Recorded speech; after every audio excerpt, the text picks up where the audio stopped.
또 이번 헌법재판소 대통령 탄핵 심판 변론에서 최순실과 고영태 씨가 내연 관계였다라는 진술도 나오며 한때 법정이 술렁였습니다.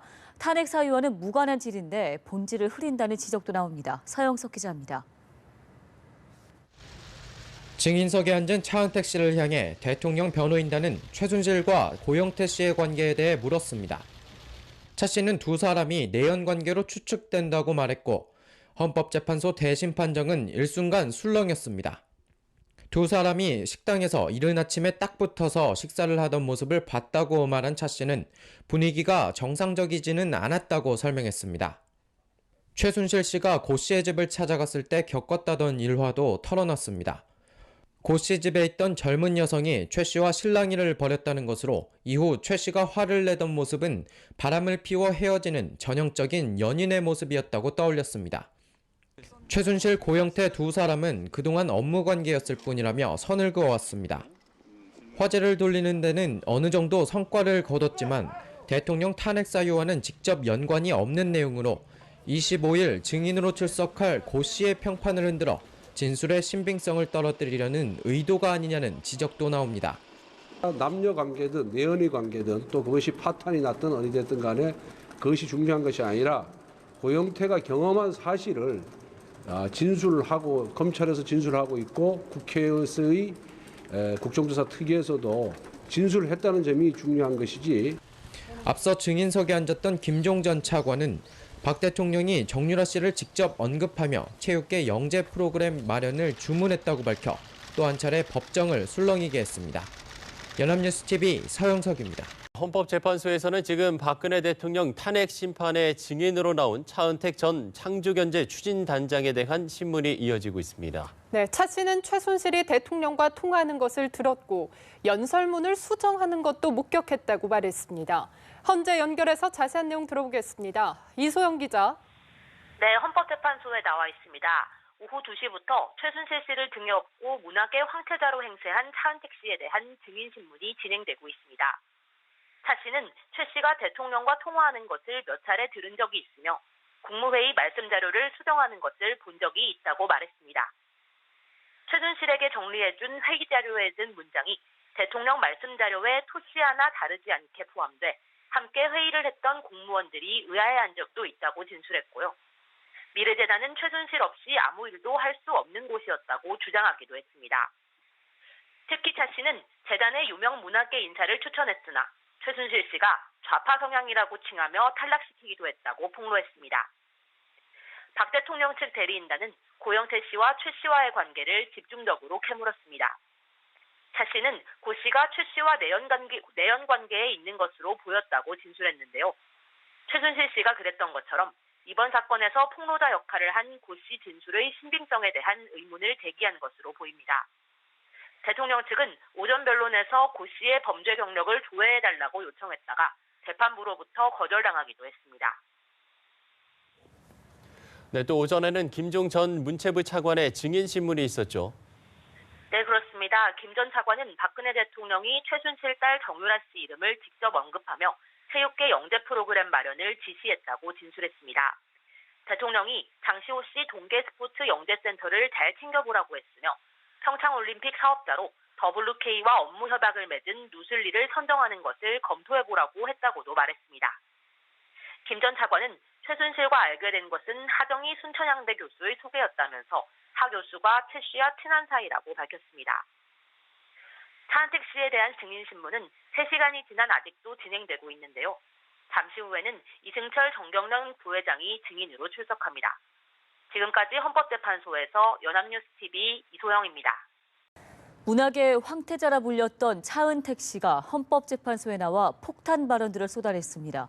최순실 씨가 국정에 깊숙이 개입했을 뒷받침하는 내용도 있었는데 헌재에서 나온 주요 증언들을 정리해봤습니다. 오예진 기자입니다. 박근혜 대통령 탄핵 심판의 증인으로 나온 차은택 씨는 최순실 씨가 국무회의 자료를 열람하고 대통령 말씀 자료도 고쳤다고 털어놨습니다. 국무회의 자료는 차 씨가 2, 3주에 한 번씩 최 씨 사무실에 가면 늘 그런 작업을 하고 있었던 것 같다고 회상했습니다. 차 씨는 또 최 씨에게 적어준 문건이 박 대통령의 말씀 자료로 토씨 하나까지 똑같이 적혀 돌아온 적도 있다고 밝혔습니다. 콘텐츠 투자의 필요성을 이야기하며 대기업, 구글, 알리바바를 언급했는데 이 문장이 얼마 후 청와대로부터 대통령 말씀 자료로 그대로 되돌아왔다는 겁니다. 차 씨는 또 최 씨가 종종 주위 사람을 물리치고 박근혜 대통령으로 추정되는 사람과 전용 전화기로 통화했다고 주장했습니다. 사무실에 갈 때마다 최 씨가 한 번씩은 박 대통령과 통화했다면서 대통령과 매우 가깝다는 느낌을 받았다고 덧붙였습니다. 앞서 최 씨가 헌재에서 대통령의 메시지를 보낼 만큼 친하지 않다고 진술한 것과 정면으로 배치되는 내용입니다.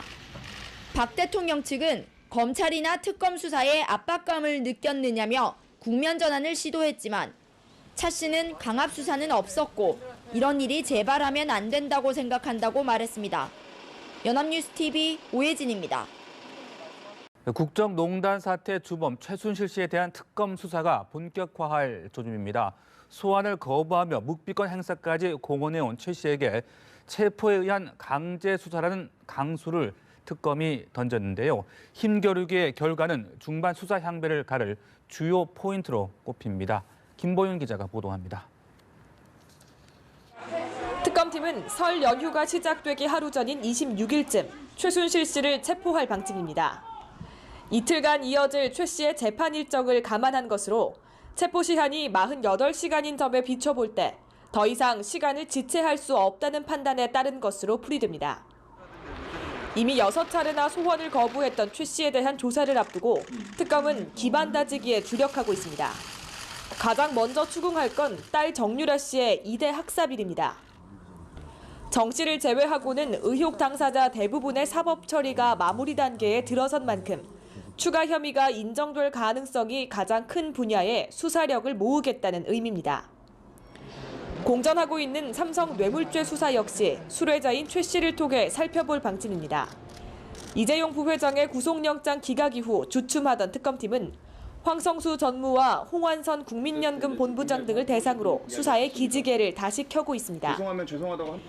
하지만 최 씨는 특검의 강압 수사를 문제 삼았던 만큼 특검의 계획대로 조사가 순조롭게 진행될 가능성은 크지 않습니다. 최 씨 측은 묵비권을 행사하겠다는 입장인데 특검팀은 진술 거부는 혐의를 부인하는 것과 같다고 선전포고했습니다. 특검 수사가 반환점을 돈 가운데 최 씨와 특검의 힘겨루기가 본격화 국면에 접어들고 있습니다. 연합뉴스TV 김보윤입니다. 박한철 헌법재판소 소장의 임기 만료는 1월 31일까지입니다. 이제 일주일 정도 남은 건데요. 박 소장은 매주 두세 차례씩 변론기를 잡았고 탄핵소추 의결서 접수 이후엔 하루도 빠지지 않고 출근하며 심판의 속도를 내왔습니다. 하지만 대통령 측이 추가 증인을 무더기 신청하면서 결론이 나올 때까지 시간이 더 걸릴 거란 관측이 나오는데요. 박 소장은 설 연휴까지 반납하며 마지막까지 속도를 내고 있지만 현 상태로는 대통령 탄핵 심판 사건의 최종 결정 절차에 참여하지 못할 거라는 예상이 지배적입니다. 이소영 기자가 보도합니다. 헌법재판소 9명의 현자를 이끄는 수장 박한철 소장의 임기는 이달 31일까지입니다. 국회는 권한대행이 임명하는 재판관이나 소장은 인준할 수 없다는 입장인 만큼 다음 달부터 탄핵 심판은 8인 체제에서 이뤄집니다. 소장 퇴임이 얼마 남지 않은 상태에서 헌재는 그동안 매주 두세 차례 변론 기일을 잡으며 심판에 속도를 냈습니다. 특히 박 소장은 탄핵소추 의결서가 접수된 이후 주말에도 하루도 쉬지 않고 출근해 쟁점을 검토해왔습니다. 따라서 애초 25일 증인신문을 모두 마치고 한두 차례 변론 후 2주가량의 평일을 거치면 2월 중순 결론이 날 수도 있다는 관측도 있었던 상황. 하지만 8차 탄핵 심판 변론 기일에서 새로운 변수가 등장했습니다. 국회 측이 심판을 빨리 진행하기 위해 25일까지 탄핵소추 수정안을 제출하겠다고 밝히자 대통령 측이 39명의 증인을 무더기로 추가 신청하면서 맞선 겁니다. 재판부는 이들로부터 진술서만 받는 방법을 제안했으나 대통령 측이 이를 거부하며 신속한 심판 기조에는 차질이 불가피해졌습니다. 일단 헌재는 다음 달 7일까지 증인신문 기일을 연장해 김기춘 전 실장 등을 추가로 부르기로 했으며 다른 증인을 채택할지는 좀 더 논의를 거치기로 했습니다. 대통령 측이 신청한 증인이 모두 채택될 가능성은 낮지만 최종 결론은 3월 이후로 넘어갈 것이란 예상이 다시 힘을 얻고 있습니다. 연합뉴스 TV 이소영입니다. 또 이번 헌법재판소 대통령 탄핵 심판 변론에서 최순실과 고영태 씨가 내연 관계였다라는 진술도 나오며 한때 법정이 술렁였습니다. 탄핵 사유와는 무관한 질인데 본질을 흐린다는 지적도 나옵니다. 서영석 기자입니다. 증인석에 앉은 차은택 씨를 향해 대통령 변호인단은 최순실과 고영태 씨의 관계에 대해 물었습니다. 차 씨는 두 사람이 내연 관계로 화를 내던 모습은 바람을 피워 헤어지는 전형적인 연인의 모습이었다고 떠올렸습니다. 최순실, 고영태 두 사람은 그동안 업무 관계였을 뿐이라며 선을 그어왔습니다. 화제를 돌리는 데는 어느 정도 성과를 거뒀지만 대통령 탄핵 사유와는 직접 연관이 없는 내용으로 25일 증인으로 출석할 고 씨의 평판을 흔들어 진술의 신빙성을 떨어뜨리려는 의도가 아니냐는 추측된다고 말했고 헌법재판소 대심판정은 일순간 술렁였습니다. 두 사람이 식당에서 이른 아침에 딱 붙어서 식사를 하던 모습을 봤다고 말한 차 씨는 분위기가 정상적이지는 않았다고 설명했습니다. 최순실 씨가 고 씨의 집을 찾아갔을 때 겪었다던 일화도 털어놨습니다. 고 씨 집에 있던 젊은 여성이 최 씨와 실랑이를 벌였다는 것으로 이후 최 씨가 지적도 나옵니다. 남녀 관계든 내연의 관계든 또 그것이 파탄이 났든 어디 됐든 간에 그것이 중요한 것이 아니라 고영태가 경험한 사실을 진술을 하고 검찰에서 진술하고 있고 국회에서의 국정조사 특위에서도 진술을 했다는 점이 중요한 것이지. 앞서 증인석에 앉았던 김종 전 차관은 박 대통령이 정유라 씨를 직접 언급하며 체육계 영재 프로그램 마련을 주문했다고 밝혀 또 한 차례 법정을 술렁이게 했습니다. 연합뉴스 TV 서영석입니다. 헌법재판소에서는 지금 박근혜 대통령 탄핵 심판의 증인으로 나온 차은택 전 창조경제 추진단장에 대한 신문이 이어지고 있습니다. 네, 차 씨는 최순실이 대통령과 통화하는 것을 들었고 연설문을 수정하는 것도 목격했다고 말했습니다.